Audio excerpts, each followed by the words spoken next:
আছে, তিনজনের আমি আপনার ধর্ষণের বিবরণ শুনেছেন ডিএমএইচ এর ডক্টর থেকে। ওর জনি মানে 5 সেন্টিমিটার ভিতর থেকে কাটা হয়েছে। কত নির্দয়ী হলে আসলে এগুলা করে? রেপিস্ট এত সাহস পাচ্ছে কেন? এমপ্লয়ের কাছ থেকে যেখানে পেনিট্রেশনটা করবে তার থেকে ওপেনিং থেকে অনেক দূরে, মানে একটু অ্যাওয়ে ছিল ওই কাটাটা। একটা মেয়ের কথা জানেন, 8 বছরের একটা মেয়ে আসিয়া নাম, মেয়েটার যে লজ্জাস্থান, ছোট্ট মেয়ে 8 বছরের, তার লজ্জাস্থানকে তারা আপনার ব্লেড দিয়ে কেটে এবং গর্ত করে তারপরে তারা এই কুকর্মটা করেছে। কাকুর বয়সে লোক আমাদের দিকে কোন নজরে তাকায়, খারাপ নজরে তাকায়, কেন হবে আমাদের সাথে এটা? দর্শকের দর্শন করে বাহিরে বাহিরে ঘুরবে, সরকার কি করছে? প্রত্যেকটা দর্শকের ফাঁসি চাই। দর্শক এইভাবে যদি দর্শন করে ঘুরে তাহলে কোনো মা বোন তো বাড়িতে বাহিরে কোথাও নিরাপত্তা নাই।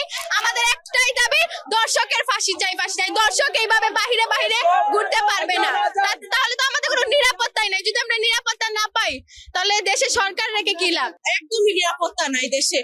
কারণ এখন দেখা যাচ্ছে ছোট বাচ্চাদেরও কেউ ছাড় দিচ্ছে না, এত খারাপ মানুষ হয়ে যাচ্ছে। এখন আমাদের নারীদের নিরাপত্তা হচ্ছে সব থেকে বেশি দরকার।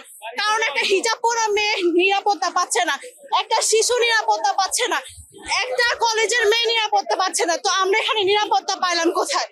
তো আমরা চাই যাতে হচ্ছে আমাদের সরকার সুষ্ঠুভাবে বিচার করুক, ধর্ষকদের একদম ফাঁসি দেয়। পুরো বাংলা সরকার প্রশাসনকে আমি এটা বলে দিতে চাই, তারা সচেতন হোক, ধর্ষককে এমন শাস্তি দেয় যাতে বাংলার মানুষ রুখে পেয়ে ওঠে, রুখাপার মাধ্যমে যাতে কোনো মানুষ যাতে ধর্ষণের দিকে অগ্রসর না হয়। আমার বোনের আজকে নিরাপদ না, আমার বোনের আজকে রাজপথে নেমেছে, কেন নেমেছে?